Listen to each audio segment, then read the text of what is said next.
Hi guys, I wanted to take a second to show you how to make one of the patterns from my new book. If you're not aware, I have 3 books. This one's all about peyote stitch, rings and bracelets. And I have my original one, which is this one. It has all fringe earrings. All of these books are available on Amazon, or you could get digital copies from my website, which I will link both Amazon and the digital copies below. But my latest book just came out, and it's this one on top, and I wanted to just show you one of the patterns from it. There are 20 patterns in this book. Here's a peek at all of them. But today I want to focus on this one. And I have shown fringe earrings in the past, but today I want to show you a different way of making them, starting from the top and working down.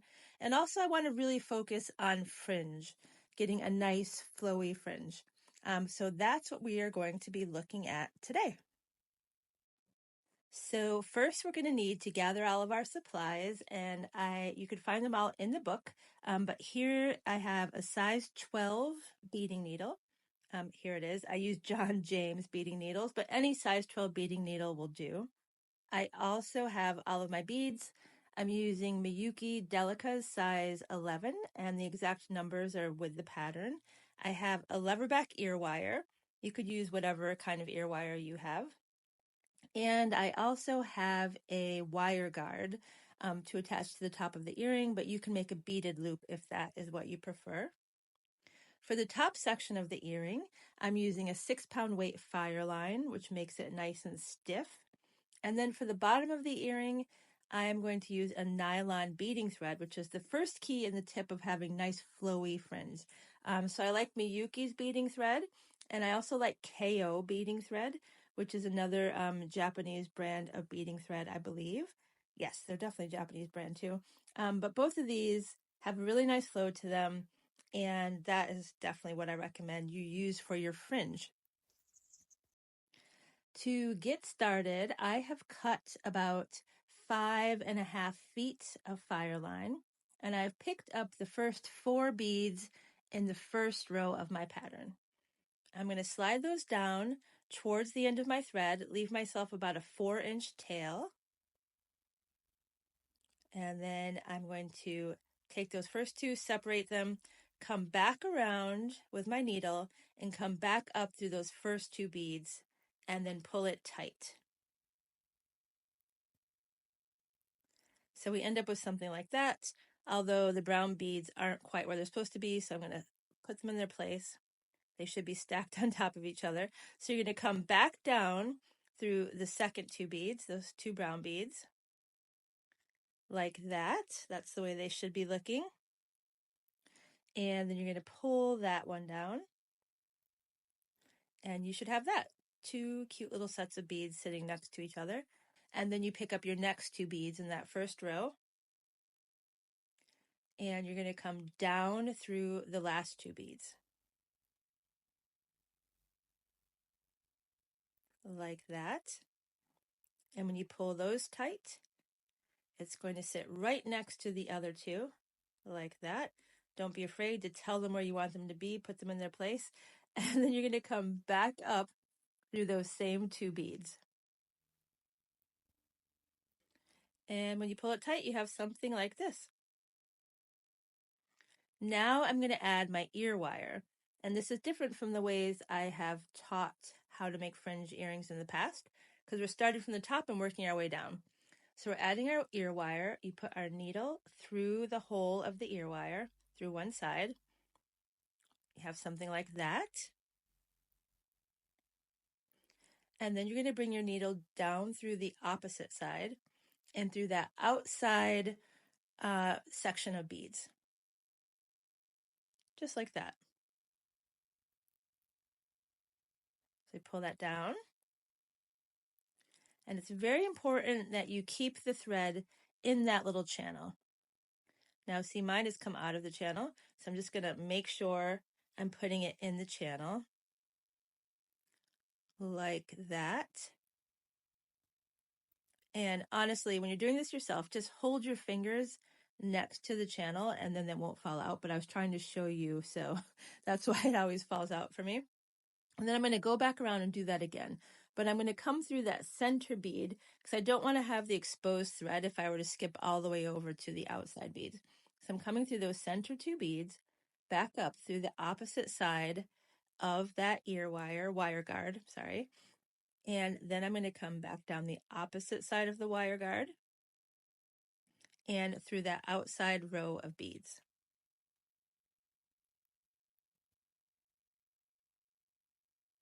And again, my thread missed. That's not what you want to happen.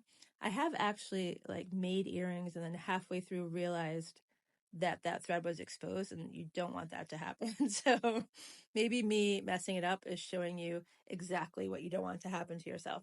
Okay, so you want to keep that in there. And if you hold your fingers there, your thread will stay in. Just for this, I'm trying to show you. So now we want to make sure that wire guard is just centered. So I fiddled with it a bit to make sure it's in the center. And then we're going to start our next row. So I'm picking up the first 4 beads in the next row. Here we go. And I'm going to bring my needle underneath that first thread bridge, right there. Pull it through. And then we're going to come right back up through the second 2 beads.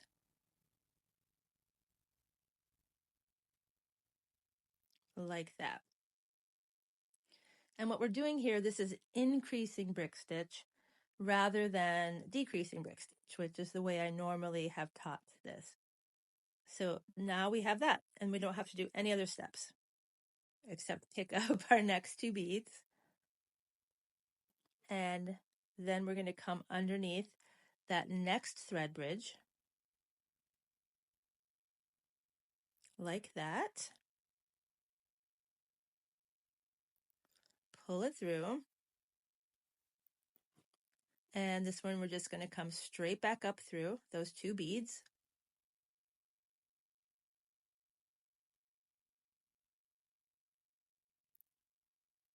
And there you have it. Now for the last 2 beads, we're going to have to share the thread bridge with the last 2 beads, the previous 2 beads. So we're going to share the same thread bridge here. So we're coming right underneath there. I advise you try to keep your fingernail sort of right underneath that needle. And that will keep your thread where you want it to be. You don't want the thread to slide down into the previous row. So just keep your nail there, and that will keep your thread where you want it.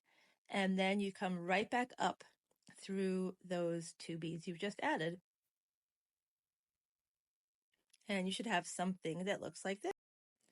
Now, I always like to flip my work so that I'm working, holding it in my non-dominant hand and working away from my non-dominant hand. So after each row, you will see that I switch. And now I'm going to pick up the next 4 beads of the next row. And I'm going to come under that first thread bridge.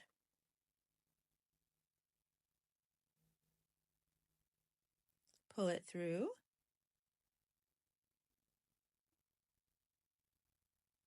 And then I'm going to come up through those second 2 beads. Just like so.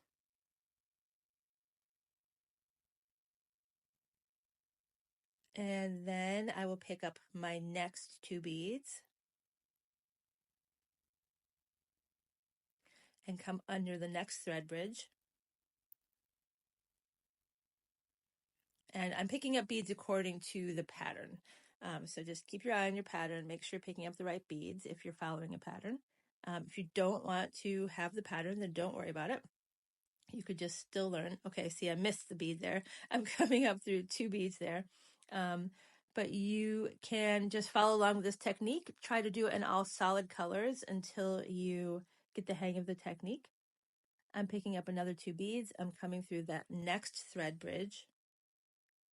I also wanted to mention that this particular pattern is available on its own too. So if you don't want to buy the whole book, that's an option. And I will link that below.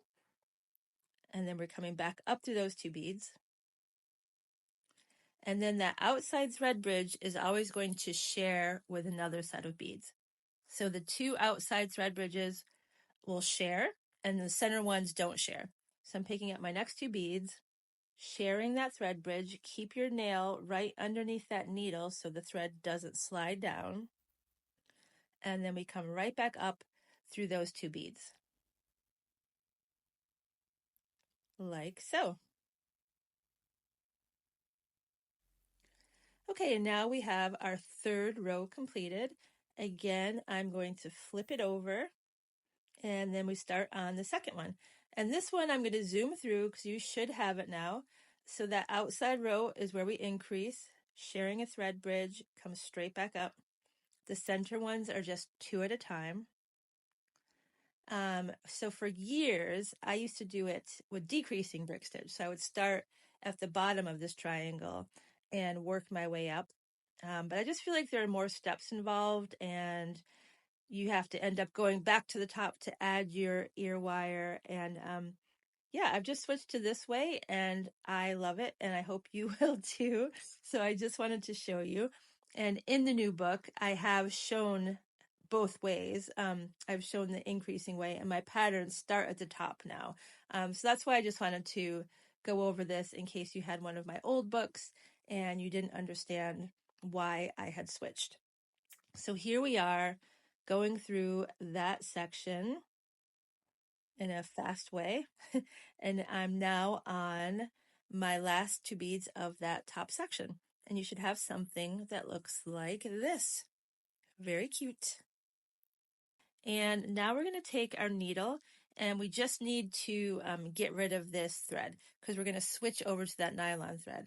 So we're just going to run the needle up and then we are going to wind it around some beads, basically creating tension, creating a tie off without making a knot. Because when you make a knot in your beadwork, I don't know, sometimes it pulls your beads in a funny way and it's difficult. So, and it's unnecessary, basically. So we're just going to weave the thread in. If you go around a group of two beads like this a couple of times, that creates tension. I mean, really, this thread already is not going to go anywhere. I do find the fire line, you need to weave in a bit more than the nylon because the nylon's a bit stretchy and I don't know, it just holds its place better, which you'll see later.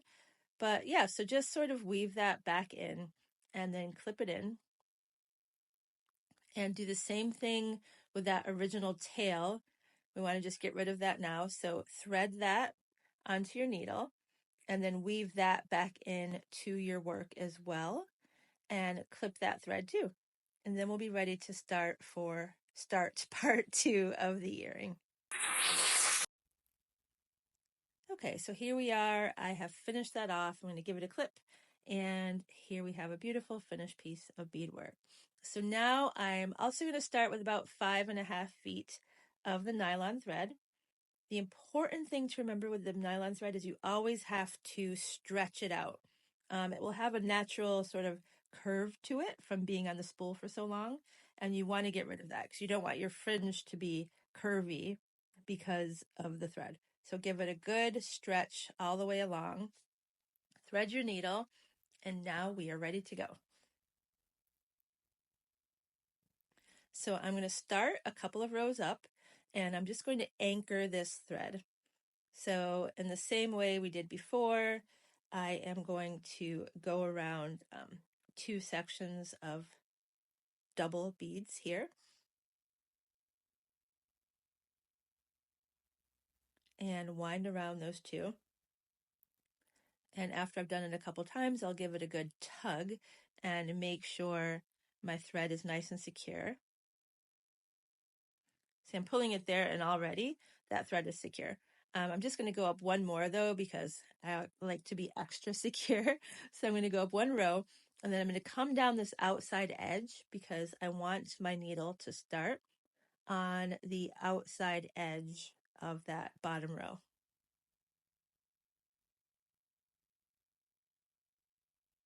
So here we are, almost there. And now we are there. And we are ready to get started. Let's get rid of that little tail so it's not in our way. And then I'm going to add the first beads from the first row of fringe in my pattern. I didn't make you watch me pick up all those beads because it'll take forever. So those are all the beads. And then I pick up my end bead and bring my needle back through all of those beads. Take your time, make sure you don't skip any. And then, sorry you can't see this, you'll see it in a second. Okay, so it's coming up through the bottom 2 beads in that top triangle section. So the base row of the top triangle section. And that's sort of my anchor. Now here, see how nice and flowy that fringe is? That's what you want. You don't want to pull too tight. When you have stiff fringe, it's because you pulled your fringe too tight. So I was just trying to give you an example of pulling too tight, but I'll show you in a second. And now we're going to bring the needle down through the next 2 beads. Now see how that's not as flowy? That's because I pulled it too tight. So I'm just pulling from the bottom bead. I pull the thread down a little bit, and that will give me the flow I want.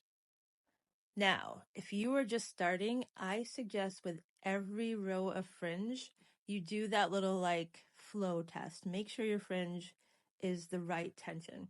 So here we are on our second one. I'm going to pick up my end bead, come back through all of those beads.